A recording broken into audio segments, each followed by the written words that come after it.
नमस्कार, face to फेसमा स्वागत छ। म रामचन्द्र रियाल। दर्शकबिन, फेस टु फेसमा हामी हरेक दिन फरक विषय र अतिथिका साथ उपस्थित हुने गरेका छौँ।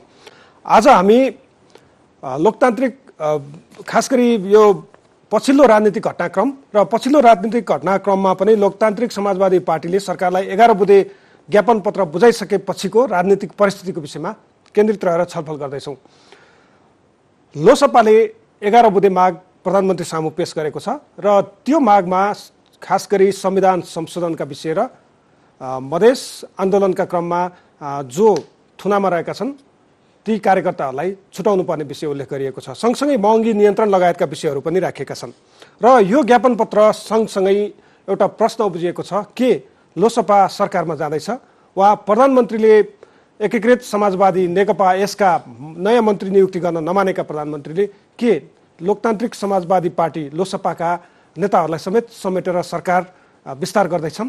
यो विषय निकै पेचिलो रूपमा उठिरहेको छ र सामाजिक सञ्जालमा पनि लोसपा सरकारमा जाँदैछ भन्ने किसिमका बहसहरू सुरु भएका छन् र मिडियामा पनि यी समाचारहरू आइरहेका छन्। यसै सन्दर्भमा केन्द्रित रहेर हामी छलफल गर्दैछौँ। लोसपाका कार्यकारिणी सदस्य केशव झालाई हामीले निमन्त्रण गरेका छौँ। यहाँलाई स्वागत छ। हजुर, धन्यवाद। सबभन्दा पहिला त 11 बुँदे आज बुझाएर आउनु भएको छ भर्खरै बालवाटारबाट र त्यो सँगसँगै तपाईँहरूको 11 बुँदे सँगसँगै तपाईँहरू पहिला जुन पार्टीमा हुनुहुन्थ्यो त्यो पार्टीका अध्यक्षको आह्वान पनि आएको छ मिलेर काम गरौँ, होइन? 11 बुँदे सबभन्दा सुरुमा 11 बुँदे के हो, यो किन प्रधानमन्त्रीलाई बुझाइयो? यो सरकार अहिले जो प्रधानमन्त्रीज्यू शेरबहादुर देउवाजीको जुन सरकार छ यो सरकारलाई यो बन्ने बेलामा हामीले समर्थन गरेका थियौँ र उहाँले हाउसमा चाहिँ प्रतिबद्धता व्यक्त गर्नुभएको थियो हाम्रा माग मुद्दाहरू सम्बोधन गर्ने सवालमा। तर आज 9 महिना बित्यो। यो 9 महिनाको अवधिमा उहाँले हाम्रो कुनै पनि माग मुद्दाहरू पुरा गर्नु भएको छैन। आश्वासनहरू हामीले पायौँ, एक दुईवटा कार्यदलहरू पनि बनेका छन्, काम पनि गरिरहेका छन्, तर नतिजा चाहिँ केही निस्केन, उपलब्धि केही भएन। त्यसकारणले हामी अस्ति चाहिँ अध्यक्षजी गएर भेटेर कुराकानी राख्नु भएको थियो र पछि चाहिँ सामूहिक रूपमै सबै बसेर कुरा गरौँ भन्ने कुरा भएपछि अनि हामीले ज्ञापन पत्रै बुझाउने निर्णय गऱ्यौँ र हामीले यो ज्ञापन पत्र बुझाएका छौँ। यसमा हामीले धेरै विषयवस्तुहरू समेट्ने प्रयास गरेका छौँ।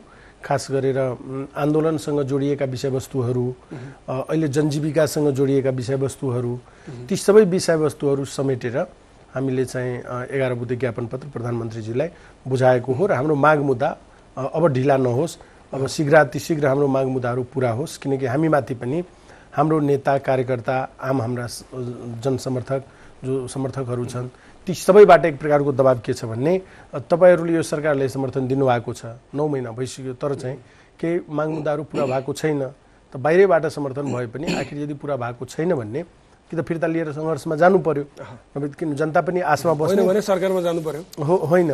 सरकारको कुरा त आम जनताको चासोको विषय भएन, तर आम नागरिकबाट हामी माथि चाहिँ अहिले निर्वाचनमै हामी जाँदा हामी 25-30 दिन सबै नेताहरू हामी गाउँमै थियौँ, क्षेत्रमै थियौँ, वडामै थियौँ, सबैको दबाब चाहिँ छ। सबैजना काठमाडौँ आइपुग्नु भयो, सल्लाह गर्नुभयो, ज्ञापन पत्र बुझाउनु। जस्तो मान्छेहरूले भन्छन् नि केपी ओलीको तत्कालीन केपी ओली नेतृत्वको सरकारमा सहभागी हुनुभन्दा अगाडि पनि यस्तै यस्तै माग राखेर तपाईँहरूले प्रधानमन्त्रीलाई ज्ञापन पत्र बुझाउनु भएको थियो। तपाईँको पार्टीका अध्यक्ष र वरिष्ठ नेता, होइन, दुईजना नेताहरू तत्कालीन प्रधानमन्त्रीसँग निकै छलफलमा लाग्नुभयो र सरकारमा जानुभयो। 13 दिनमा त्यो तपाईँहरूको सरकारमा सहभागी भएको 13 दिनमा मन्त्रीहरूको सर्वोच्च अदालतले पद रोकिदियो, होइन, रोक्का गर्यो, मन्त्री हुन नपाउने गरी।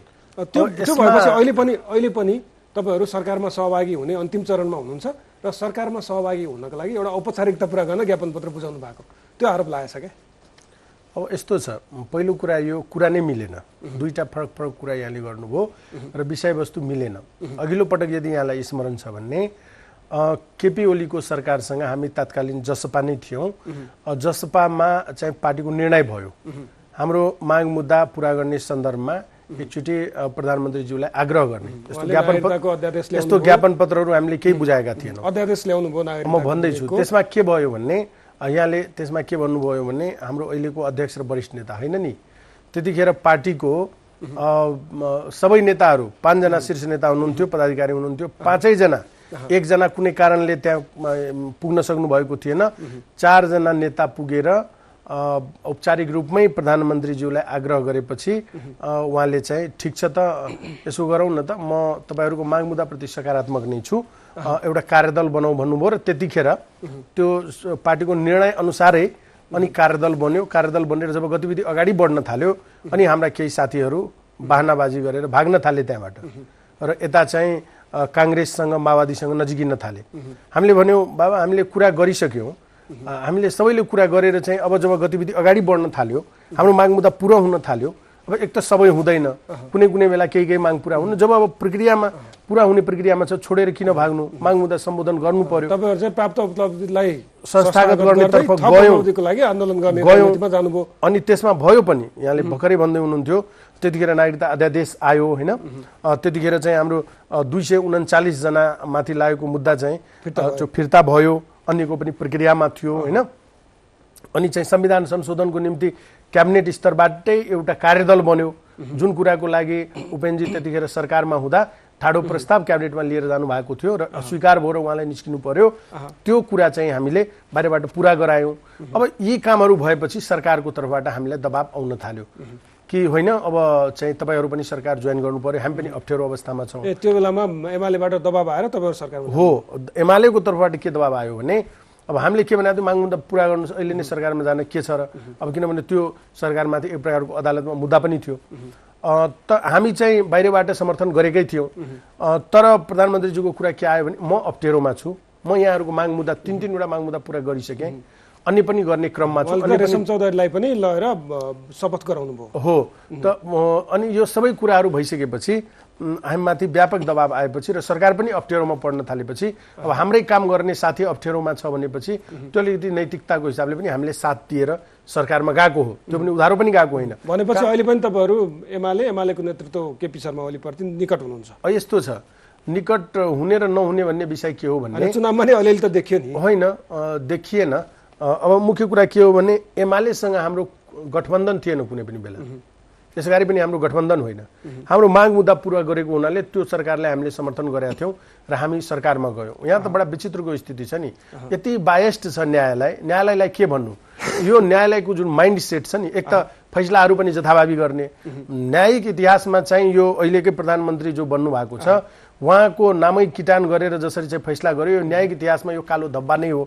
उसको परिणाम के भयो त्यो प्रधान न्यायाधीशलाई हेर्नुभयो, उसलाई कारबाही गरेर महाभियोग खानु पर्यो, निस्किनु पर्यो, कतिसम्म गलत गरेको रहेछन्, किन गरेको रहेछन् भन्ने एउटा त्यो आफ्नो जेठानलाई मन्त्री बनाउनु गरेको रहेछन्, त सबै कुरा छर्लङ्ग छ के। त्यसकारण त्यो फैसला ठिक थिएन, हामीले त्यतिखेर पनि भनेको थियो त्यो गलतै गरेका थिए र त्यसको परिणाम के निस्क्यो त्यो पनि हेर्नुभयो। त्यसकारण हामी आफ्नो ठाउँमा ठिक पोजिसनमै थियौँ। तर अब जब प्रक्रिया अगाडि बढ्छ, हामीले हाम्रो माग मुद्दा पुरा गराउनु छ, त्यो त्यतिखेर पनि हामी एउटा सरकारसँग संवादमा थियौँ, त्यसपछि पनि हामी एउटा सरकारसँग संवादमा रह्यौँ र यो सरकारले पनि हामीसँग सहयोगको याचना गर्दा हामीले ठिक छ हामी सहयोग गर्छौँ, तर हाम्रो कन्डिसन के हो भन्ने अहिलेको सरकारले कि हाम्रो माग मुद्दा सम्बोधन गर्नु पर्यो। त यहाँलाई स्मरण होला उहाँले हाउसमा उभिएर हाम्रो सबै माग मुद्दाहरू एक जे एजेन्डाहरू अहिले यसमा छ सबै चर्चा गरेर यो सबै माग मुद्दाहरू सम्बोधन गर्न म अगाडि बढ्छु भनेर उहाँले प्रतिबद्धता व्यक्त गर्नुभएको थियो। तर आज 9 महिना बित्दासम्म पनि यो माग मुद्दाहरू पुरा नभएपछि आज हामीले ज्ञापन पत्र दिनुपर्ने स्थिति आयो। अब यहाँले के भन्नुभयो भने त्यतिखेरको अवस्था र अहिलेको अवस्था त एकदम ठ्याक्कै उल्टो भयो। त्यतिखेर ज्ञापन पत्र पनि दिएको थिएन, हाम्रो माग मुद्दा पुरा भएपछि हामी गएको हो। तर अहिले चाहिँ के भयो भने अहिले चाहिँ हामीले उहाँलाई हाम्रो माग मुद्दा अब त टाइम छैन, 3-4 महिनापछि अर्को चुनाव हुन्छ, त हामीलाई त फेरि जनताको बिचमा त जानु त छ। हामीले यो सरकारले समर्थन दिएको छ, नगर्ने भए त भनिदिनु पर्यो। यो सरकारले गरेन भन्ने फेस सेभिङका लागि तपाईँले ज्ञापन पत्र होइन, फेस सेभिङ होइन। यहाँले हेर्नुहोस् न हाम्रो कन्डिसन, हामी त सुरुमा यो जब सरकार बन्यो हामीले के भन्यौँ भने त्यतिखेर सबभन्दा लार्जेस्ट पार्टी भएर एमाले आयो, जुन एमालेसँग हाम्रो एक प्रकारको 36 को आँकडा चलिरहेको स्थिति थियो। तर हामीले के भन्यौँ, हाम्रो असन्तुष्टि भनेको संविधानसँग छ, संविधान अपूर्ण छ, संविधान संशोधन गर्नुपर्छ, यसको निम्ति अङ्कगणित चयन छ। त्यो भनेको हाम्रो माग मुद्दा यदि सम्बोधन हुन्छ भने हामी तपाईँलाई सहयोग गर्न तयार छौँ। उहाँले हामी माग मुद्दा सम्बोधन गर्छौँ भन्नुभयो, आवश्यकता र उचितको आधारमा संविधान पनि संशोधन गर्छु, यो बाइबल गीता कुरानको हरफ होइन, चेन्ज हुन सक्छ भन्नुभएको थियो। तर उहाँले गर्नु भएन। हामीले स्टार्टिङदेखि प्रयास गरे हो, त्यसपछि नगरेपछि हामीले फिर्ता पनि ल्यायो। पछि उहाँले केही माग मुद्दाहरू हाम्रो सम्बोधन गर्नुभएको छ। त्यसपछि चाहिँ हामी यो सरकारलाई पनि, त्यसपछि बनेको सरकार त यो सरकारलाई पनि माग मुद्दा पुरा गर्छ भनेर हामीले आज समर्थन गरे होइन नि। हामीले त 9 महिना अगाडि गरेको नि, बन्ने बेलामा गरे हो नि। तर 9 महिनासम्म पनि केही नहुँदा हामी चाहिँ यो अहिले स्थानीय तहको चुनाव अगाडि पनि हामीले घचघच्याएका थियौँ। त्यतिखेर प्रेसर दिएपछि एउटा कार्यदल बनाउनु भयो। अब त्यो कार्यदल पनि बन्यो, आजसम्म केही उपलब्धि देखिएको छैन। अनि कार्यदल बनाउनु भयो तर उपलब्धि छैन भनेर हामीले घचघचाएपछि अब भएन, अब त यसरी खाली मुखले मात्रै भएन। त्यसकारण चाहिँ ज्ञापन पत्र दिएको, लिखित रूपमै स्मरण गराउने हो, स्मरण गराएको यो गर्नुहोस्, नभए धेरै दिन अब अल्मिल्ने कुरा छैन। जस्तो मान्छेहरूले आरोप लगाछन् के, आरोप लगाछन् भन्दा पनि चर्चा परिचर्चा सुरु भएको छ। प्रचण्डले चुनाव लगत्तै मलाई प्रधानमन्त्रीको अफर आएको छ भनेर भन्नु होइन। तपाईँहरू चाहिँ अब एकीकृत समाजवादीले चाहिँ मन्त्रीको नाम, नयाँ मन्त्रीको नाम सिफारिस गर्दा प्रधानमन्त्रीले मन्त्री परिवर्तन गर्न इच्छा नदेखाउनु, तपाईँका नेताहरू निरन्तर प्रधानमन्त्रीसँग सम्वादमा रहनु र आज तपाईँहरूको 11 बुँदे ज्ञापन पत्र पुग्नु, यो चाहिँ तपाईँहरू सरकारमा जाने अन्तिम तयारीमा हुनुहुन्छ। यो चाहिँ बाघ कराउनु र सिँगारी बाख्रो हराउनु एकैपालि भन्ने संयोग हो मात्रै होइन, यो सरकारमा जाने अन्तिम चरण हो पनि भनेका छन् क्या। अब यो भन्नलाई त मान्छेले जे पनि भन्छन्, भन्नेको पछाडि कति लाग्नुहुन्छ तपाईँ? भन्नेहरूले त यहाँ के भन्छन् के भन्छन् होइन। भन्नेको पछाडि नजाऊ। के हुन्छ भने तपाईँको आँखाले के देखिरहेको छ, हामीले के विश्लेषण गर्ने भन्ने कुरा हो। प्रष्ट कुरा के बुझ्नुहोस् भने सरकारमा जाने कुराको बडी ल्याङ्ग्वेज र ज्ञापन पत्र दिने कुराको बडी ल्याङ्ग्वेज यो दुईटा विपरीत कुरा हो। जसले राजनीति बुझ्छ, जसलाई राजनीतिक सामान्य ज्ञान पनि छ, ऊ सामान्य तरिकाले यो कुरा बुझ्न सक्छ कि यो चाहिँ भनेको के हो भन्ने यो उल्टो कुरा हो। माग मुद्दा पुरा गराउनलाई सरकारमै जानुपर्ने भएको भए त सरकारमा जाने अफर त यो सरकार बनेदेखि हामीलाई छ नि। हामी गएको होइन नि, हामी गएनौँ नि। हामीलाई सरकारमै जानु परेको भए त सुरुमा केपी ओलीजीको सरकार बन्दाखेरि उहाँले सुरुमा हामीलाई नै प्रेसर गर्नुभएको थियो, तपाईँहरू आउनुपर्छ सरकारमा। हामी मानेनौँ नि, हामी गएनौँ नि।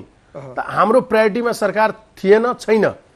गयौँ पनि कतिखेर गयौँ, त्यो कति करचापमा गएको भन्ने कुरा भन्दैछु। जबसम्म हाम्रो माग मुद्दा सम्बोधन हुँदैन हाम्रो सरकार प्रायोरिटीमा छैन।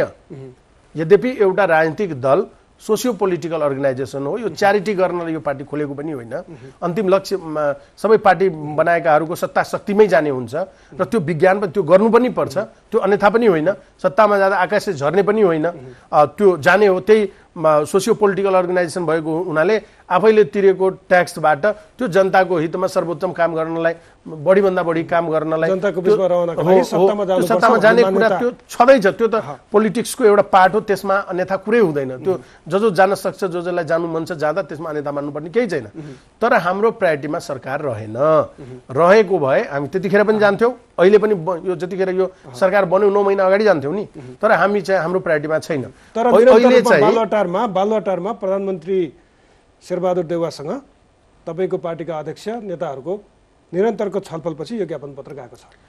त यस्तो छ, निरन्तरको छलफल भन्नाले यो चुनावपछि एक दिन भेट भयो। निरन्तर भने के हो मैले बुझाएको छैन। निरन्तर भने त के हुन्छ र होइन। निरन्तर भनेको त निरन्तर हुनु पर्थ्यो नि। छलफल भइरहेको कुनै छलफल छैन। एकचोटि अस्ति जानुभयो, किन जानुभयो त त्यो कारण के थियो भन्ने निर्वाचनको बेलामा, चुनावको बेलामा तपाईँले समाचारहरू पढ्नु भएको होला। हाम्रो नेता कार्यकर्तामाथि सङ्घातिक हमला भएको छ, घर तोडफोड भएको छ। त्यो विषयमा कुरा गर्न जानु हो। त्यसरी भएपछि यो चुनाव त स्वच्छ निष्पक्ष कसरी मान्न सकिन्छ र भनेर यो कस्तो ल एन्ड अर्डर हो, कस्तो चुनाव भयो यो। त्यसकारण त्यो विषयमा कुरा गर्न जानु भएकै हो। र त्यो के कुरालाई इङ्गित गर्थ्यो भन्ने कि अहिले प्रमाणित आज त हामी त यो लिएरै गएको। त्यसकारण यसमा चाहिँ स्पष्टीकरणको विषय होइन। हामीलाई सरकारमा जान मन लाग्यो भने कसैले रोकेका छैन, जतिखेर जाँदा नि भयो। त्यसको लागि चाहिँ हामीले अभिनय गर्नुपर्ने, ठुलो कथा रच्नुपर्ने, स्क्रिप्ट लेख्नुपर्ने, डाइरेक्सन गर्नुपर्ने होइन, त्यस्तो चाहिँ काल्पनिक अवस्था सिर्जना गर्नुपर्ने कुरा होइन। जान मन लागेको बेला जतिखेर नि जान सकिन्छ, त्यो अन्यथाको विषय होइन। तर हाम्रो प्रायोरिटीमा छैन। हाम्रो प्रायोरिटीमा माग मुद्दा छ जुन आज हेर्नु भन्नुहुन्छ। यहाँ एकीकृत समाजवादीका मन्त्री परिवर्तन गर्न किन रोकियो भने सरकारको बहुमत गुम्ने खतरा छ। त्यो बहुमत सुरक्षित राख्नका लागि प्रधानमन्त्री देउवा तपाईँहरूसँग सहकारी गर्न चाहनुहुन्छ। खोइ हामीसँग त गर्नु भएको छैन। उहाँले बोलाएर हामी गएको होइन, हामी आफै भेट्न गएको। त यहाँले भनेको कुरा यदि भएको भए प्रधानमन्त्रीज्यूले बोलाउनुहुन्थ्यो, उहाँले बोलाउनु भएको छैन। हामी आफ्नो एजेन्डा लिएर गएको छौँ। उहाँको कुनै चासो पनि छैन। आज पनि कुरा भयो, अस्ति पनि कुरा भयो। सरकारको बारेमा पनि उच्चारण भएको छैन, उहाँले पनि गर्नु भएको छैन। हाम्रो तर्फबाट पनि त्यो कुरा कसैले गरेको छैन। त त्यसकारण यस्ता कुराहरूको हल्ला हुँदैन। फेरि म यहाँलाई स्मरण गराउँछु, यो 9 महिनाको अवधिमा 8-9 चोटि हामीले मन्त्री बनाइसक्यो यहाँको मिडियाहरूले। यति बढी चर्चा गर्यो मन्त्री। एकचोटि त कतिसम्म भयो भन्ने, अस्ति भारत भ्रमणमा जाँदै हुनुहुन्थ्यो प्रधानमन्त्रीज्यू, अघिल्लो दिन त एउटा मिडियाले आज 4 बजे लोकसभाको यति 5 जना मन्त्रीहरू शपथ ग्रहण गर्दै भनेर पनि लेख्न भ्याए। त भन्ने के हुन्छ भने यस प्रकारको यो हल्लाहरू आइरहन्छ। जस्तो यो हल्लालाई बल पुर्याउने एउटा तपाईँको पूर्व पार्टी जनता समाजवादी पार्टी जसपाका अध्यक्षले आज जनकपुरमा, तपाईँहरू बालुवाटारबाट निस्के लगत्तै उहाँले जनकपुरमा भाषण गर्नुभएको छ। उहाँले के भन्नुभएको छ भने यो अहिलेको अवस्थामा हामी मधेसमा पनि कमजोर भयौँ, हाम्रो आन्दोलन पनि कमजोर भयो होइन, उहाँको पार्टीमा पनि फेरि अर्को विभाजनको सङ्केत छ भनेर भनिएको छ। तर पनि उहाँले तपाईँहरूलाई अपिल गर्नुभएको छ, आह्वान गर्नुभएको छ, अब मिलेर जाउँ, पार्टी एकता गरौँ, म के त्याग गर्नुपर्छ तयार छु भनेपछि यो तपाईँहरू बालुवाटार छिर्नु र उहाँको त्यो अपिल आउनु, यसमा त केही घटना तल यसमा के छ भने सोध्न सकिन्न। यस्तो छ कि अस्ति पनि उहाँले मिडियामा इन्टरभ्यू दिने बेलामा यस्तो कुराहरू गर्नुभयो। अब यस्तो कुरा गर्दा उहाँको कुरामा चाहिँ मिल्नु भन्दा नि सहकार्य गर्नु भन्दा नि बढी व्यङ्गका बाणहरू बढी थियो। हामीलाई चाहिँ गल्ती गरेको भन्नुहुन्थ्यो, जबकि हामीले प्रश्न देखिरहेका छौँ उहाँहरू गल्ती गरेर अगाडि बढ्नुभयो। यो पार्टी हामीले एकता गरेका थियौँ, उहाँले फोडिदिनु भयो, उहाँको कारणले फोड्यो, आधिकारिकता दाबी लिएर जानुभयो। उहाँले त तपाईँहरूलाई आरोप लाउनुहुन्छ पार्टी फोडेको होइन, उहाँले फोड्नुभयो नि। बुझ्नु भएको छ कि छैन, निर्वाचन आयोगमा आधिकारिकताको दाबी जसले गर्छ नि उसलाई फोडेको आरोप लाग्छ। हामीले त पार्टी फोड्ने कुनै प्रयास गरेका थिएनौँ। उहाँले हावादारी कुराको कुनै अर्थ भएन। उहाँ चाहिँ निर्वाचन आयोग छँदैछ, तपाईँहरू साक्षी हुनुहुन्छ, बारम्बार जानुभएको छ, आधिकारिकता दाबी गर्नुभएको थियो, निर्वाचन आयोगमा इजलास बस्यो, फैसला भयो, आधिकारिकता उहाँको पक्षमा छ, अनि हामी सबैलाई कारबाही गरेर निकाल्नुभयो। बैठकहरू गर्दा हामीलाई बोलाउनु पनि भएन, हाम्रो अस्तित्वलाई स्वीकार्नु भएन, हाम्रो पक्षका नेताहरूलाई कारबाही गर्न थाल्नुभयो, अनुशासनको कारबाही गरेर पार्टी साधारण सदस्यबाट निकाल्नुभयो होइन। यी सबै कुरा त तपाईँले देख्नु भएको छ नि। त त्यो परिस्थिति र अहिले बोलेको कुरामा कुनै तारतम्य छ त? उल्टो बोल्नु हुँदैन, एउटा कुरा। दोस्रो कुरा म यहाँलाई भनौँ कि हाम्रो स्थिति के छ भन्ने कि उहाँले के बोल्नुहुन्छ, उहाँ बेला बेला आफ्नो कुरा फेरिराख्नुहुन्छ, दोस्रो कुरा। तेस्रो कुरा के हो भने फेरि उहाँको पार्टी सङ्कटमा छ अहिले, फेरि पार्टी विभाजनको उसमा पुगेको अवस्था छ मुखमा। फेरि पार्टी फुटिरहेको बेलामा उहाँको यो चातुर्यपूर्ण अभिव्यक्ति हो र उहाँले चाहिँ त्यो आफ्नो पार्टीको फुट रोक्नलाई यो फेरि चाहिँ एउटा कथा चाहिँ रच्नु भएको छ। उहाँको हृदयदेखि यस प्रकारको कुनै कुरा होइन, हो मिडियामा हो, मिडियामा बोलेर पार्टी एकता हुन्छ, पार्टी एकता गर्ने विधि प्रक्रिया होला नि। उहाँ पार्टी अध्यक्ष हुनुहुन्छ, उहाँलाई थाहा छैन र पार्टीको एकताको अथवा पार्टीको सहकार्यको विधि प्रक्रिया के हो होइन? त्यो त पार्टीसँग कुरा गर्नुपर्ने होइन र? हामीसँग आजसम्म अहिले तपाईँसँग कुरा गरिरहँदा औपचारिक रूपमा र अनौपचारिक रूपमा पनि कुनै प्रकारको कुराकानी भएको छैन। यो कुरा अन्तिम कुरा। र आज उहाँले यसरी बोलिरहँदाखेरि एउटा कुरा के हुन्छ भने यसरी बाहिर चाहिँ बोलेर हिँड्नुको कुनै अर्थ हुँदैन राजनीतिमा। हामी पनि चाहिँ अब उहाँसँग मधेसको मुद्दामा सहकार्य गर्न नसक्ने अथवा यो परिवर्तनको उत्पीडितहरूको मुक्तिको सवालमा उहाँसँग सहकार्य गर्न नसक्ने भन्ने कुरा हुँदैन। परिवर्तनकारी यो मुलुकमा जति पनि शक्तिहरू छ ती सबैसँग चाहिँ सहकार्य गर्ने कुरामा हामी पछाडि हट्ने कुरा पनि हुँदैन। त्यसमा त हामी जहिले पनि सहकार्य गर्ने कुरा हुन्छ नै। तर उहाँले चाहिँ अब यो पार्टी एकताको जुन कुरा गर्नुहुन्छ यो कुरामा चाहिँ दम छैन, यो कुराको कुनै अर्थ र औचित छैन। खपतका लागि यो काम जम्मै गरेर हामीले हेऱ्यौँ, हामीलाई नै लात हालेर निकाल्नु भयो। अब यस कुराहरूको के अर्थ भयो भनेपछि उहाँसँग पार्टी एकताको सम्भावना छैन। अब ती कुराहरूको अहिले कुनै अर्थ र औचित्य छैन। जस्तो राजनीतिमा अब असम्भव केही नै छैन भनिन्छ होइन? राजनीतिमा असम्भव केही छैन। जस्तो अब यति बेला चुनावपछि खास गरी कम्युनिस्ट पार्टीहरूका बिचमा वाम एकताको विषय उठिरहेको छ होइन? तपाईँहरूले नि सुनिरहनु भएको छ, हेरिरहनु भएको छ। प्रचण्डले प्रधानमन्त्रीको अफर आयो मलाई भनेर नि भन्नुभएको छ। यति बेला शेरबहादुर देउवा प्रधानमन्त्री सशङ्कित हुनुभएको, खास गरी वाम घटकका सत्ता साझेदार दलहरूसँग सशङ्कित भएको अवस्था छ होइन? बाहिर जे भने पनि भित्री रूपमा प्रधानमन्त्री सशङ्कित हुनुभएको अवस्था छ। यो अवस्थामा जस्तो तपाईँहरूमाथि लाग्ने गरी आरोप छ क्या एउटा, जब राजनीतिमा धमिलो पानी बग्छ, राजनीति चाहिँ सङ्लो होइन, राजनीति चाहिँ धमिलो भएर बगिरहेको बेलामा तपाईँहरू सरकारमा पुग्नुहुन्छ। तपाईँहरू सरकारमा पुगिसकेपछि त्यहाँ चाहिँ केही गडबड हुन्छ, तपाईँहरू सत्तामा लामो समय बस्न पनि पाउनुहुन्न र चाहिँ तपाईँहरू यो घटनाक्रम राजनीतिक घटनाक्रम परिवर्तित भइरहँदाखेरि मान्छेहरूले चाहिँ तपाईँहरूलाई यो राजनीति बाङ्गो बाङ्गो भएको बेलामा किन सरकारमा जानु पर्यो वा किन सरकारसँग नजिक हुनु पर्यो भनेर प्रश्न पनि गर्छन् क्या? यो कुराको के अर्थ भयो र? यस प्रकारको अब कसले प्रश्न गर्छ, तिनीहरू सिधै पार्टी अफिसमा आएर प्रश्न गरे भयो होइन, अथवा टेलिफोन गरे भयो, SMS गरे भयो, कुनै माध्यमबाट हामीले आएर सोधे भयो होइन, हावाको पछाडि लाग्नु हुँदैन। हामीले प्रश्न गरिसकेपछि जब सरकारको बारेमा कुनै कुरै भएको छैन त त्यसको बारेमा धेरै व्याख्या विश्लेषणको आवश्यकता छैन जस्तो लाग्छ। र यस प्रकारको यो कुरा के हुन्छ भन्ने, हाम्रो प्रायोरिटीमा कहिले सरकार रहेन। हामी जस्तै राजनीति गर्ने अन्य पार्टीहरू जसको प्रायोरिटीमा सरकार छ, ऊ त सरकारमा थियो त, पहिला पनि 18 महिना थियो, अहिले पनि 9 महिनादेखि सरकारमै छ त, उसको प्रायोरिटीमा सरकार छ त, ऊ त गइरहेछ त, उसलाई कसले रोकेको छ र? र हाम्रो प्रायोरिटीमा सरकार छैन, हाम्रो प्रायोरिटीमा माग मुद्दा छ। हामी त्यहाँको जनताको उत्पीडित जाति समुदायहरूको माग मुद्दा लिएर हामी सधैँ चाहिँ लडिरहेका छौँ। एक मात्र पार्टी बाँकी छ र हामी सधैँ लडी पनि रहेका छौँ। हाम्रो प्रायोरिटीमा सरकार छैन। त्यसकारण हाम्रो जुन कुरा प्रायोरिटीमै छैन, त्यो कुरामा मैले यहाँलाई अघि नै भनिसकेँ, एमालेसँग सरकारमा जाँदा हामी कस्तो परिस्थितिमा गएको हो। हाम्रो लागि काम गर्ने पार्टनर एकदम अप्ठ्यारोमा परेपछि हामी नैतिकताको हिसाबले उहाँलाई साथ दिएको सरकारमा गएर हामी सरकारमा जाने पक्षमा पनि थिएनौँ, गयौँ। अहिले त हाम्रो लागि कुनै सवालै छैन। केपी ओलीले तपाईँका भाका जति लगभग सबैजना सांसदलाई मन्त्री बनाउनु भयो होइन, ठिक छ, त्यो उहाँले कसरी मिलाउनु भयो, त्यो अब पावर सेयरिङ कसरी गर्नुभयो त्यो एउटा विषय रहला, उहाँले गर्नुभयो। तर यहाँ कुरा के हुन्छ भन्ने, मुख्य कुरा के हो भन्ने कि अहिले जुन सङ्कटको कुरा छ, यहाँ त कति कुरा चाहिँ क्रिएट गरिन्छ। के को सङ्कट? अब सङ्कट यदि आएको पनि छ भने त्यो गठबन्धनको घटकहरूको गडबडी त छ नि, देखियो नि त अहिले कि 5 दलको गठबन्धन बनाएका छन्। एक त अस्वस्थ गठबन्धन, यस्ता गठबन्धन हुन्छ नचाहिने हावादारी गठबन्धन, सत्ताको भोग गर्नलाई पनि गठबन्धन हुन्छ, विचार मिल्छ। त्यो त्यो त्यो हेर्नुहोस् त, एउटाले चाहिँ टाउको मूल्य तोक्ने, एउटाले चाहिँ के भन्छ घाँटी काटेर ल्याउने होइन, मार्ने, अनि त्यस्तो चाहिँ एक ठाउँमा बसेका छन्। यहाँ चाहिँ अर्को पक्ष फेरि वैचारिक रूपमा कुनै तालमेल देख्नु भएको छ? दुनियाँमा कहीँ सुन्नु भएको छ यो यो यो दुईटा विचारधारा चाहिँ एक ठाउँमा चाहिँ यो सत्ता भोग गरेर अगाडि बढ्ने कुरा हुन्छ? तर यहाँ त जे पनि सम्भव छ। यहाँ त सत्ताको लागि, शासन सत्तामा बस्नको लागि यिनीहरू जे पनि गर्न सक्छन् भन्ने कुराको यो प्रमाण हो गठबन्धन। एक त अस्वस्थ छ, अवैज्ञानिक छ, अवैचारिक छ, यसको बारेमा त जति भने पनि अब के भनौँ होइन।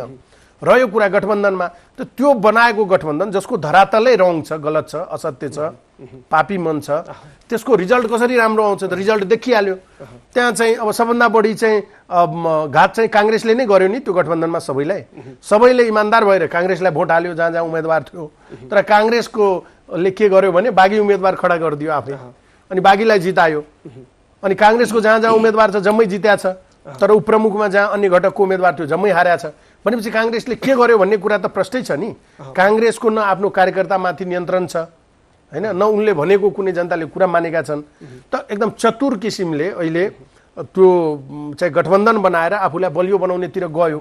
तब त्यो कुरा चाहिँ आफ्नै घटक साथीहरूले बुझेपछि अहिले अप्ठ्यारो पर्यो। आफूलाई उहाँहरूलाई परेको अप्ठ्यारोलाई हामी गएर त्यसमा चाहिँ ऊ थापिदिने भन्ने कुरा हुँदैन। भनेपछि तपाईँहरूको अहिले प्राथमिकता कुनै पनि हालतमा सरकारमा जाने छैन? हाम्रो प्राथमिकता छैन। हाम्रो प्राथमिकता भनेको हाम्रो माग मुद्दाको सम्बोधन हो, जसको निम्ति हामीले यो सरकारलाई भनिरहेका छौँ। यो सरकारले हाम्रो माग मुद्दालाई समर्थन गरे, हाम्रो माग मुद्दा पुरा गरायो भने हाम्रो बाहिरबाट समर्थन छ, रहन्छ। जस्तो तपाईँहरूले जोडतोडका साथ आज उठाउनु भएको 11 बुँदेमध्ये नागरिकता विहीनहरूको समस्या समाधान गर्न भन्ने विषय उल्लेख छ होइन। त्यसमा चाहिँ जस्तो अब यो सरकारले विभिन्न थरी अध्यादेशहरू ल्यायो, पार्टी फुटाउन होइन, खास गरी दल विभाजन सम्बन्धी अध्यादेशदेखिबाट लिएर गएर विभिन्न किसिमका विभिन्न अध्यादेशहरू उसले ल्याएको छ। तर नागरिकता सम्बन्धी अध्यादेश होइन तपाईँहरूले जुन चाहनु भएको थियो त्यो ल्याउन सकेन। अझै पनि तपाईँहरूलाई यो सरकारले गरिदिन्छ भन्ने विश्वास छ? होइन, यस्तो भयो कि एउटा अध्यादेश त्यस विषयमा पहिला आइसकेको र त्यस विषयमा सर्वोच्चको एक प्रकारको भर्डिक्ट आइसकेको हुनाले त्यो विषयमा अध्यादेश ल्याएन, विधेयक मार्फत ऐनै कानुन बनाउने कुरा भएको थियो। त जस अनुसार के हो भन्ने अहिले चाहिँ संसदीय प्रक्रियामा पनि संसदीय होइन छ त, जानकारी नभएर होला। अहिले चाहिँ के हो, समितिले, म भन्दैछु समितिले सबै प्रक्रिया पुरा गरेर हाउसमा चाहिँ दर्ता गराइसकेको छ विधेयक हो। त नागरिकता विधेयकले त त्यही भन्नुभएको छ प्रधानमन्त्रीज्यूले कि यो कुरालाई चाहिँ अहिले तत्काल अगाडि बढाइहाल्ने बढाइहाल्छु भन्नुभएको छ।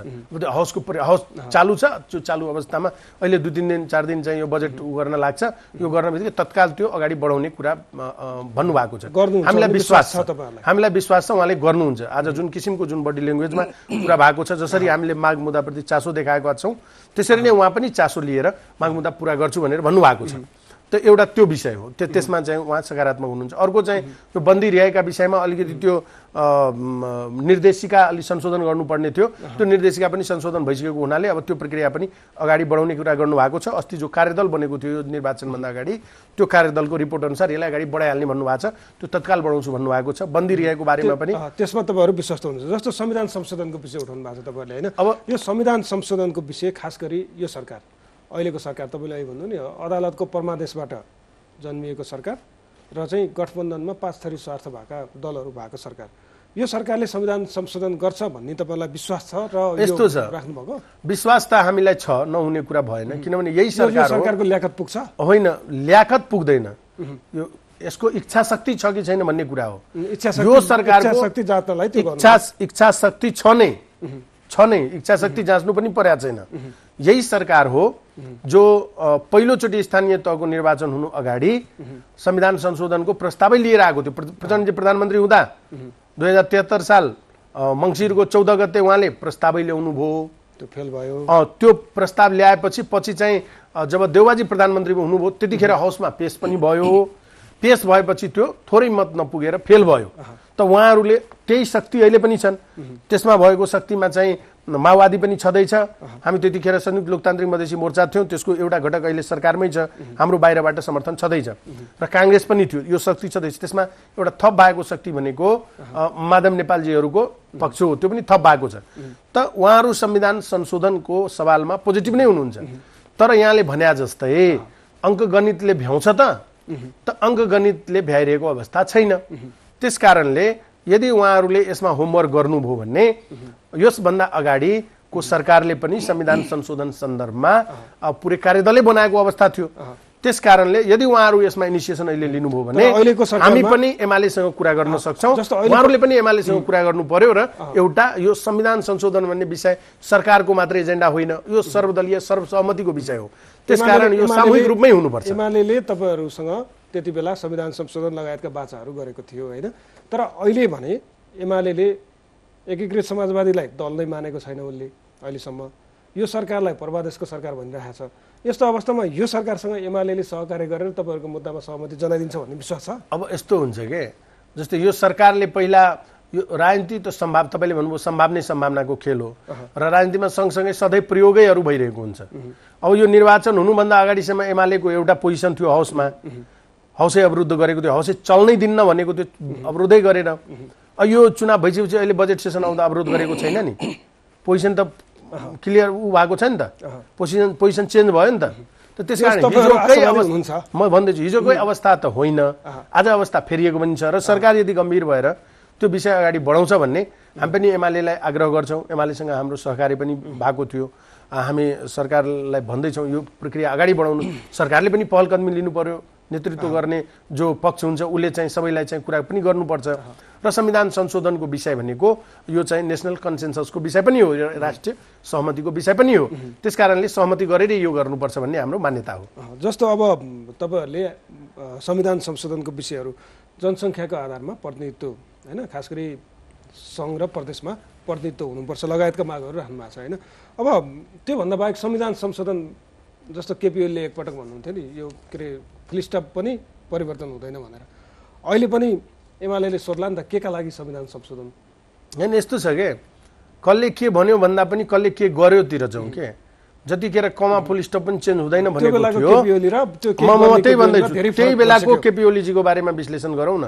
जतिखेर कमा र फुल स्टप पनि चेन्ज हुँदैन भन्नुभएको थियो, संविधान जारी भएको 12-15 दिनभित्रैमा 2टा संशोधन भयो, याद छ नि?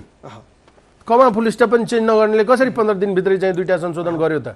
गर्यो नि, मिलेरै गरेको थियो। हामी त थिएनौँ, हामी त त्यो प्रक्रियाभन्दा बाहिर थियौँ, त्यो गरेको थियो त। कसले के बोल्छ भन्ने होइन, कसले के गर्छ त्यो महत्त्वपूर्ण विषय गरेको थियो। अहिले पनि त्यसकारण यदि प्रक्रिया अगाडि बढ्ने हो भने र उहाँले बारम्बार त भन्नुभएको छ त, उहाँले बारम्बार भन्नुभएको छ नि कि यो संविधानमा कयौँ ठाउँमा चाहिँ अब छिटो छिटो बने, उहाँ आफू प्रधानमन्त्री भएपछि त्यो कुरा बुझ्नुभयो कि कयौँ ठाउँमा चाहिँ यो उटपटाङ गरिएको छ। उहाँलाई त अहिले जुन धारालाई व्याख्या गरेर अहिलेको सरकार बनेको छ त्यही धारामा पनि उहाँको चाहिँ असन्तुष्टिहरू छँदैछ। अन्य पनि त्यस्ता कयौँ धारा छ, उहाँले यो समग्रमै यसको चाहिँ एउटा चाहिँ उ गरेर यसमा चाहिँ व्याख्या गरेर विश्लेषण गरेर नमिलेका कुराहरूलाई मिलाउनुपर्छ भन्ने कुरा त उहाँले कयौँचोटि बोलिसक्नु भएको छ नि त। त्यसकारण संविधान संशोधनको पक्षमा उहाँ हुनुहुन्न भन्ने होइन, उहाँहरूको आफ्नो चाहिँ फरक बुझाइहरू होला, फरक फरक ठाउँमा होला, तर हाम्रो र उहाँहरूको विचारको बिचमा त्यही छलफल डायलग भएपछि नै एक ठाउँमा आउने हो। त्यो कुरा त कमसेकम यो सरकारले सुरु गर्नुपर्छ भन्ने लाग्छ हामीलाई। भनेको मतलब अब तपाईँहरूले केपी ओलीलाई हिजोका दिनमा हेर्ने नजर र पछिल्लो समयमा हेर्ने नजरमा धेरै फरक आएको छ भनेर भन्न मिल्यो होइन? होइन, यस्तो हो कि नजर फरक र यो चेन्ज भएको कुरातिर जानुभन्दा हामीले त योभन्दा अघिल्लो सरकारमा उहाँहरूसँग सहकार्य गर्दा र त्यो मन्त्रीमण्डलमा सहभागी हुनुभन्दा अगाडि त उहाँले त कयौँ विषयहरूलाई अगाडि नै बढाउनु भयो नि, 2-3 काम त गरेरै देखाउनु भयो नि। त त्यो देखाइसकेपछि संविधान संशोधनको कुरामा पनि उहाँले कार्यदलै बनाउनु भएको थियो नि। त हामीले गरेको कामबाट चाहिँ कसैको मूल्याङ्कन गर्ने हो।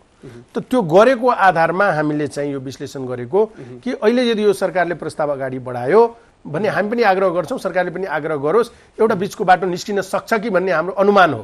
अब निस्किन्छ निस्किँदैन त्यो त समयले बताउला। जस 2 नम्बर के अरे मध्य प्रदेशमा केपी ओलीको उपस्थिति के अघिल्लो चुनावमा 5औं शक्ति, यो चुनावमा दोस्रो शक्तिको रूपमा स्थानीय चुनावमा देखियो। यो भने चाहिँ उहाँका एजेन्डाहरू जसरी तपाईँहरूप्रति उहाँ निकट हुनुभयो, जसरी तपाईँहरूका माग सम्बोधन गर्न उहाँ तयार हुनुभयो, त्यसले तराईमा एमालेको खास गरी मध्य प्रदेशमा भनौँ न एमालेको लोकप्रियता पनि अलिअलि बढेको, अलिअलि होइन निकै धेरै बढेको भनेर भन्न सकियो होइन त? अब विश्लेषणको आफ्नो आफ्नो कोण हुन्छ। त्यहाँ चाहिँ के हो भन्ने गोरु जुधाइमा बाछाको मिचाइ भन्छ नि, त्यस्तो स्थिति भयो कि अहिलेको स्थिति चाहिँ त्यो हो। त्यहाँ भयो। अब त्यहाँ मुख्य रूपमा के भयो भन्ने त्यहाँको अवस्थामा गठबन्धन एकातिर हामी थियौँ, एकातिर उहाँहरू हुनुहुन्थ्यो होइन। सबैको यो त्रिपक्षीय भिडन्तमा सबभन्दा बढी ठाउँमा कम्पिटिसन भएको हाम्रो र फेरि जसपाको होइन। त त्यसले गर्दा के भयो भने अहिलेको यो यसखाले उहरू आयो होइन। यो स्थानीय तहको रिजल्टले को पहिलो, को दोस्रो, को तेस्रो कुनै अर्थ राख्दैन। पहिलो कुरा त यसको अर्को कुरा यदि सबै एक्लै लडेको भए को कति बलियो छ भन्ने कुरा थाहा हुन्थ्यो, त्यो पनि भएन। त्यसकारणले अहिले चाहिँ त्यो आधारमा चाहिँ विश्लेषणको खासै अर्थ नराख्ला। अब आउँदैछ प्रदेश प्रतिनिधि सभाको चुनाव, त्यसमा जनताले आफ्नो म्यान्डेट दिन्छ, त्यतिखेर पार्टी सिद्धान्त नीतिका कुराहरू हुन्छ। अहिले त स्थानीय त यो नितान्त चाहिँ यो व्यक्तिगत चुनाव हो, यो विकास निर्माणको चुनाव हो। यसमा सब चाहिँ त्यही भाइ भारदार, कोही काका भतिजा, कहिले को त्यसरी चाहिँ भएको चुनाव हो। यसमा चाहिँ सबले तात्विक फरक छैन, यसमा तात्विक फरक राख्दैन। हिजोसम्म एमाले भएकोहरू काङ्ग्रेसमा गयो, टिकट नपाएपछि हामीसँग आयो, चुनाव लडेर जित्यो। त्यस्तै हाम्रो कयौँ मान्छेहरू एमालेमा गयो, टिकट पाएन, जसपामा गएर चुनाव जित्यो, बुझ्नुभयो। त्यस्तै जसपाको कयौँ मान्छे हामी कहाँ आयो, टिकट पाएन, एमालेमा गएर चुनाव जित्यो। त्यसरी पार्टी परिवर्तन चुनावको मुखमा, चुनावको दिन, टिकट पाउने दिन पार्टी परिवर्तन गरेर, जस्तो तपाईँका कार्यकर्ता अर्को पार्टीबाट, अर्को पार्टीका कार्यकर्ता तपाईँकाबाट चुनाव जितेका छन् नि, ती प्रतिको जुन राजनीतिक एउटा सिद्धान्त, निष्ठा, विचार हुन्छ नि, त्यो विश्वास योग्य मान्छे हुन्छन् कि हुँदैन ती मान्छेहरू? त्यो यस्तो हुन्छ क्या, यो चुनावको यो एउटा विकृत पक्ष हो। खासमा मेरो धारणा त यसमा अलिकति फरक नै छ। मैले सुरुदेखि भन्ने गरेको छु कि कमसेकम मैले त निर्वाचन कानुन बन्ने बेलामा पनि के भनेको थिएँ भने कुनै पनि व्यक्ति कुनै पनि पार्टीमा प्रवेश गरेको दिनदेखि कमसेकम 5 वर्ष अगाडि चाहिँ उसलाई चाहिँ कुनै ठाउँमा चाहिँ पार्टीले अवसर दिनु हुँदैन। 5 वर्ष कमसेकम उसलाई चाहिँ ट्रायल पिरियडमा राख्नुपर्छ। यसो गर्न सकेको भए यो यताबाट उताबाट यता जुन यो क्रम छ यो विकृति चाहिँ यो कन्ट्रोल हुन्थ्यो होइन, मान्छे पनि स्थिर हुन्थ्यो, चलखेल पनि कम हुन्थ्यो, त्योसँग जोडिएका अन्य विकृतिहरू पनि कम हुन्थ्यो र पार्टीमा लागेका इमान्दारीपूर्वक काम गरेकाको सम्मान पनि हुन्थ्यो र चुनावमा यति धेरै खर्च पनि हुँदैन थियो। ती कुराहरू हुन्थ्यो। खर्च हुने कुरा त फेरि निर्वाचन प्रणालीको कुरा हो। यो निर्वाचन प्रणालीको दोष हो। यो निर्वाचन प्रणाली प्रत्यक्ष निर्वाचन प्रणाली, यो प्रत्यक्ष निर्वाचन प्रणाली रहउन्जेलसम्म यस प्रकारको विकृतिहरू रहिरहन्छ। जस्तो अब तपाईँहरूकै मागमा जाउँ होइन, 11 बुँदे माग अन्तर्गत टिकापुर घटनाका दोषी ठहर भएका तपाईँहरूका पार्टीका सांसद होइन, अदालतले त दोषी ठहर गर्यो नि, उहाँ जो जेल सजाय भोगिरहनु भएको छ रेशम चौधरी लगायतका मधेस आन्दोलनका क्रममा जेलमा परेका पक्राउ परेका नेता कार्यकर्तालाई रिहाई गर्नुपर्ने माग राख्नु भएको छ। यो माग तपाईँहरूले पटक पटक केपी शर्मा ओलीको पालामा त सहमति गरेर कति कार्यकर्ता अहिले पनि तपाईँले भन्नुभयो धेरै कार्यकर्ताहरू छुटिसकेका छन्, अझै कति कार्यकर्ताहरू बाँकी छन् तपाईँहरूका? यस्तो छ, अहिले टिकापुर घटना र मौतरीको जलेश्वर घटना यो दुई ठाउँको जुन मुद्दाहरू छ त्यो मुद्दाहरू बाँकी छ। त्यो मुद्दासँग जोडिएका मान्छेहरू अझै पनि कोही जेलमै छन्, कोही फरार छन्, कोही के अवस्था छ, मुद्दा लागेको अवस्था छ र त्यसबाहेक चाहिँ एकदम थोरै नै छ। त्यस कारणले यो चाहिँ तत्काल चाहिँ गर्नुपर्ने भएको छ। फेरि तपाईँले दोषी करार भएको भन्नुभयो नि, हाम्रो बडा विचित्र हो के संविधान यहाँले पल्टाउनु भयो भन्ने संविधानको प्रस्तावनामै फर्स्ट लाइनमै के लेखिएको छ भने यहाँको जनता चाहिँ यो यो यो यो मुलुकको जनतामा चाहिँ सार्वभौम सत्ता र होइन निहित हुनेछ भनिएको छ होइन। भन्नाले जनता सबैभन्दा ठुलो हो भनिएको छ होइन। त जनता ठुलो भइसकेपछि सबै जति इन्स्टिट्युसन छ त्यो सबभन्दा माथि जनता हो।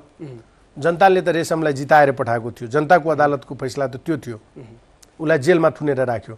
आज उसको नामबाट पार्टी बन्दा त्यो पुरै क्षेत्रको जनताले आज फेरि चाहिँ त्यो सबै ठाउँमा जिताएर पठाएको छ।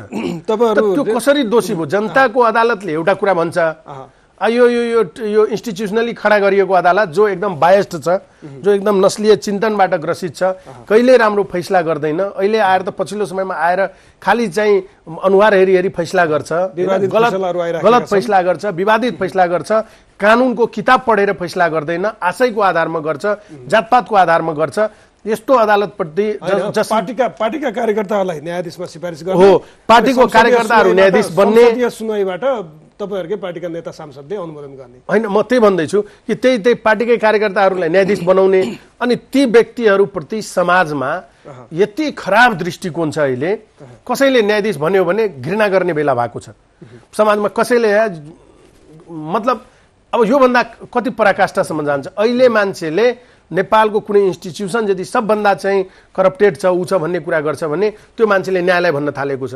आफ्नै मुद्दामा तपाईँ एउटा चाहिँ फोटोकपी माग्न जानुहोस्, बिना घुस चाहिँ त्यहाँ चाहिँ त्यो फोटोकपी पनि दिँदैन तपाईँकै फाइलको। अनि त्यो कुरा के त्यहाँ चाहिँ न्याय प्रणाली सञ्चालन गर्नेहरूलाई थाहा छैन के गरेर बसेको त्यहाँ? यसरी चाहिँ सबै न्यायबाट पछि रेशम चौधरी माथिको जुन अदालतले दोषी ठहर गरेको छ नि, यो एउटा राजनीतिक प्रतिशोध हो भनेर भन्न खोज्नु हो। यो बिल्कुलै राजनीतिक प्रतिशोध हो र राजनीतिक आस्थाको आधारमा फैसला गरिएको छ। रेशम चौधरी एकदम निर्दोष छन्, त्यो कुरा चाहिँ दुई पटक जनताले प्रमाणित गरिसक्यो। एकचोटि त रेशम चौधरीलाई अपार बहुमतका साथ जिताएर त्यहाँको जनताले त्यो जनमतले जनताको अदालतले फैसला गरिसकेको थियो। त्यो कुरा नमानेपछि फेरि अहिले राज्य सत्तालाई त्यो झापड भन्छ हानेको छ। स्थानीय तहको निर्वाचनमा फेरि उसको जनप्रतिनिधिहरूलाई जिताएर पठाएर यो राज्य सत्तामाथि यो ठुलो चाहिँ अहिले यो यो यो पछिल्लो समयको यो न्यायालयको जुन फैसलाहरू छ त्यो चाहिँ कलङ्क साबित हुँदै गएको छ अहिले। जस्तो अब कैलालीमा उहाँले दल खोल्नुभयो, यहाँले भन्नुभयो झापड हाने भनेर, तहलकै पिट्यो भनौँ न। कैलालीमा कैलालीको सबभन्दा ठुलो दल भन्यो उहाँको पार्टी होइन, उहाँको श्रीमतीले नेतृत्व गरेको पार्टी। उहाँ चाहिँ तपाईँहरूको दलमा हुनुहुन्छ अहिले? हो, तपाईहरुको पार्टीको उहाँ चाहिँ हाम्रै पार्टीको सांसद हुनुहुन्छ, हाम्रै पार्टीको सदस्य हुनुहुन्छ। उहाँले आफैले निर्वाचन आयोगमा लिखित रूपमै डकुमेन्ट पठाउनु भएको छ। यहाँ सबैले हेर्नु भएको थियो, सार्वजनिक भएको थियो। लोसपा बन्ने बेलामा उहाँ आफैले शनाखत गर्नु भएको छ।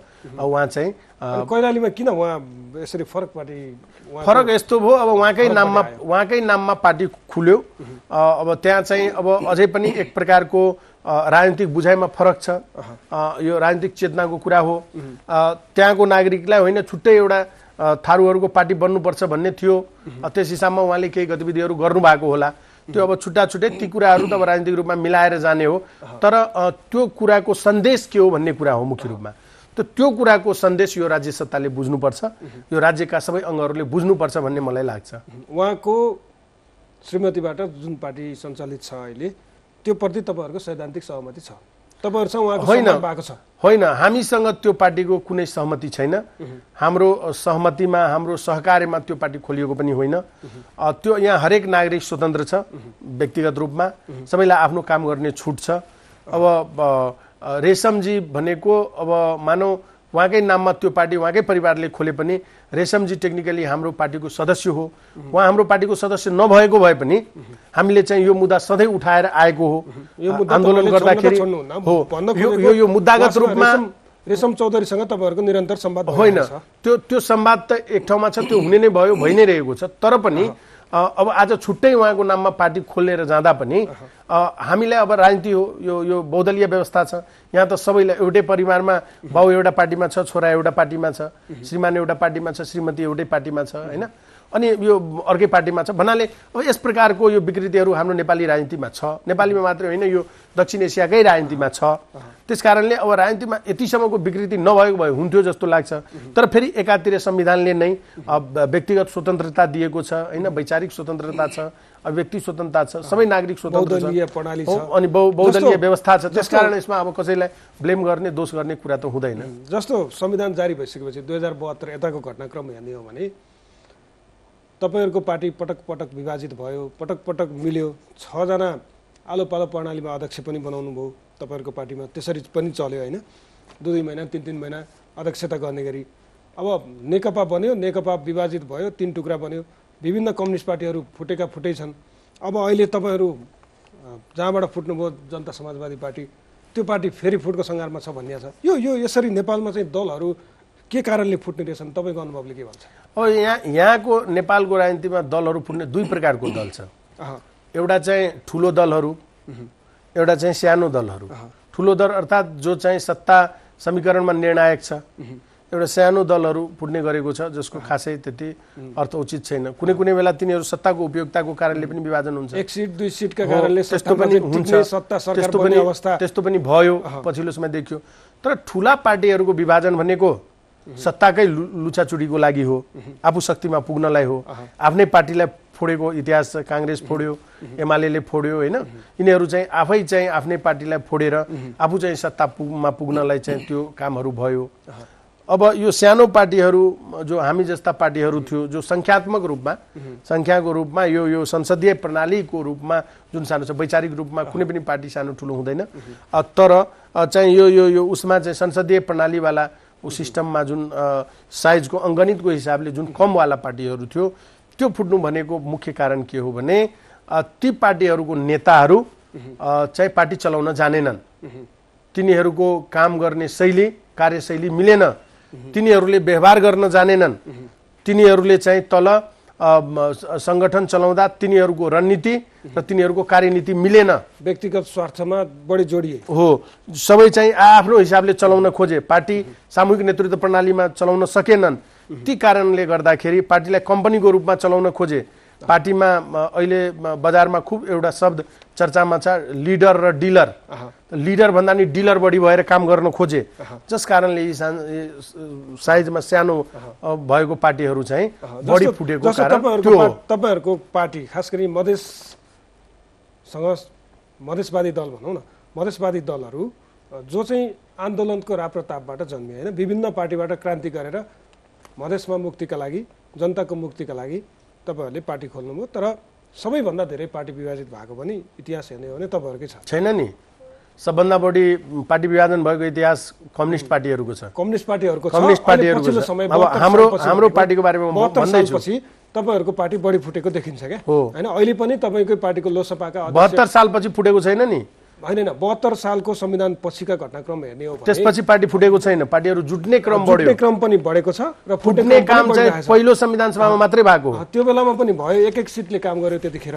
पहिलो संविधान सभामा पार्टीहरू फुट्यो, अहिले चाहिँ पार्टीहरू जुट्ने क्रममा छ, जुट्ने क्रममा पनि फेरि फुटको श्रृङ्खला त चलिरहेको छ। अब यस्तो छ, यो श्रृङ्खला चलिरहँदाखेरि जस्तो तपाईकै पार्टीका चाहिँ लोसपाका अध्यक्ष र वरिष्ठ नेता बीचको 6 महिनासम्म बोलचाल भएन भन्ने समाचारहरू पनि आए। यो नेताहरूका बीचमा व्यक्तिगत सम्बन्धले चाहिँ यो हुन्छ नि, जुङ्गाको लडाइँ भनौँ न, इगो भन्छ नि, यो लडाइँले कतिको काम गर्ने रहेछ पार्टीमा? होइन, यो इगो हुँदो रहेनछ। मुख्य कुरा के हो भने सङ्गठन जस्तो चलाउने हो भने विवाद हुँदैन। राजनीतिक पार्टीमा एउटै पार्टीमा 10 जना छ, कसैले स्यालेरी दिँदैन नि, सबै आस्था र विचारको साथ लागेको हुन्छ नि, सबैको मान सम्मानको उत्तिकै ख्याल राख्नुपर्छ नि। यसमा कोही उमेरले सानो ठुलो पनि हुँदैन, सबैको एउटै एक मत हुन्छ। तपाईँले साइन गर्दा पनि एक मत काउन्ट हुन्छ, पार्टी अध्यक्षले साइन गर्दा नि एक मत काउन्ट हुन्छ। त यसमा के हो भने सहअस्तित्वको कुरा हो, कसैको मान सम्मानको कुरा हो। कसैले कसैलाई आफ्नै पार्टीभित्र कसैको मान सम्मानमाथि प्रहार गर्नु भएन, सहअस्तित्व चाहिँ स्वीकार्नु पर्यो। त्यसरी स्वीकारेर जाने हो भने पार्टीहरूमा जुन बेला बेला जुन यो टकराव देखिन्छ त्यो कम हुन्थ्यो। फेरि पार्टीमा रिटायरमेन्टको पनि व्यवस्था हुनुपर्छ। म यहाँलाई भन्छु, हाम्रो देशको पार्टीहरू के भएको भन्नुहोस् न, अमेरिका जस्तो ठुलो देशमा 2 चोटि राष्ट्रपति भएपछि पुग्ने रहेछ, हेर्नुहोस् होइन। हाम्रो देशमा के छ, 6 पटक 5 पटक यहाँ चाहिँ मान्छे गन्छ म 6 पटक, अझै मलाई 7 पटक 8 पटक हुनु छ अरे। के गर्नुहुन्छ त्यो बनेर आखिर गर्यो के भन्नुहोस् न। 6 पटक 7 पटक प्रधानमन्त्री बनेर के गर्यो? सिम्पल कुरा छ नि, हामीले त्यसमा पनि अब कानुन बनाउन कि एउटा व्यक्ति के भन्छ 2 चोटि भन्दा बढी प्रधानमन्त्री बन्न नपाउने, सांसद एकजना व्यक्ति सांसदकै एउटा अब सांसद होइन, म एउटा व्यक्तिको कुरा गर्दैछु, सांसद र उसको बारेमा पनि अहिले कुरा गरौँला कि एउटा व्यक्ति 2 चोटि भन्दा बढी प्रधानमन्त्री हुन नपाउने, एउटा व्यक्ति 3-4 चोटि राखिदिनुहोस् मन्त्री हुन नपाउने। यहाँ त 18-20 चोटि पनि मन्त्री हुन्छ, 3-4 चोटि भन्दा मन्त्री हुन नपाउने होइन। एकचोटि काम गर्न नसकेको दोस्रो चोटि गरिहाल्छ नि, अनि त्योभन्दा बढी किन बन्न पर्यो? मन्त्री बन्नलाई मान्छे जन्म हुन्छ मन्त्रीको ठेगानै भएन, यहाँ त मेयरले मन्त्री बन्न थाले। सांसद म भन्दैछु, यसबाट धेरै उहरू समस्याहरू छ। एउटा व्यक्ति 3-4 चोटि भन्दा बढी सांसद किन हुनु पर्यो? बुझ्नुभयो नि।